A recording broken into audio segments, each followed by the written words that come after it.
जी हाँ, नमस्कार दोस्तों, आप देख रहे हैं money Bhojpuri news. Money Bhojpuri news में आप सभी का स्वागत है। दोस्तों, आप सभी को बता दो कि हिट मशीन खेसारी लाल यादव का कुछ दिन पहले एक गाना आया था, जिस सॉन्ग का नाम था पढ़े आवा पटना, और इस सॉन्ग को लिखा था अखिलेश कश्यप। दोस्तों, आप सभी को बता दो कि इस सॉन्ग पर एक वीडियो वायरल हो रहा है, जैसे कि आप लोग स्क्रीन पर देख सकते हैं। पहले इस वीडियो को सुनिए। हेलो हेलो, प्रणाम बाबू जी। हम कहता नहीं कि जाई पटना पढ़े।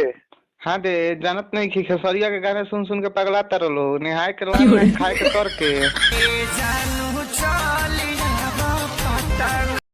दोस्तों, आप सभी को बता दूं कि हिट मशीन खेसारी लाल यादव के गाना पर यह वीडियो काफी तेजी से वायरल हो रहा है, जिस वीडियो में एक बेटे अपने पिता से बात करते हुए नजर आ रहा है। और दोस्तों, इस वीडियो के बारे में क्या कहना चाहते हैं आप लोग कमेंट करके जरूर बताएं। दोस्तों, आप सभी को बता दूं कि हिट मशीन खेसारी लाल यादव का एक सोशल मीडिया पर फोटो भी वायरल हो रहा है, जैसे कि आप लोग स्क्रीन पर देख सकते हैं। और इस फोटो में खेसारी लाल यादव के साथ में संजय यादव नजर आ रहे हैं। दोस्तों, आप सभी को बता दूं कि शूटिंग पर का फोटो है, जो कि काफी कमाल का फोटो लग रहा है। इस फोटो से आप लोग अंदाजा लगा सकते हैं हिट मशीन खेसारी लाल यादव का काफी बेहतरीन सॉन्ग सारेगामा हम भोजपुरी से आने वाला है। तो आप लोग इस फोटो के बारे में क्या कहना चाहते हैं कमेंट करके जरूर बताएं। और मेरे चैनल पर नए हो तो चैनल को सब्सक्राइब करें और वीडियो को लाइक करें, और वीडियो अच्छा लगे तो वीडियो को शेयर भी करें। तो दोस्तों, इस वीडियो में इतना ही। ऐसे ही भोजपुरी की सारी छोटी बड़ी खबरें देखने के लिए हमारे चैनल को सब्सक्राइब करें।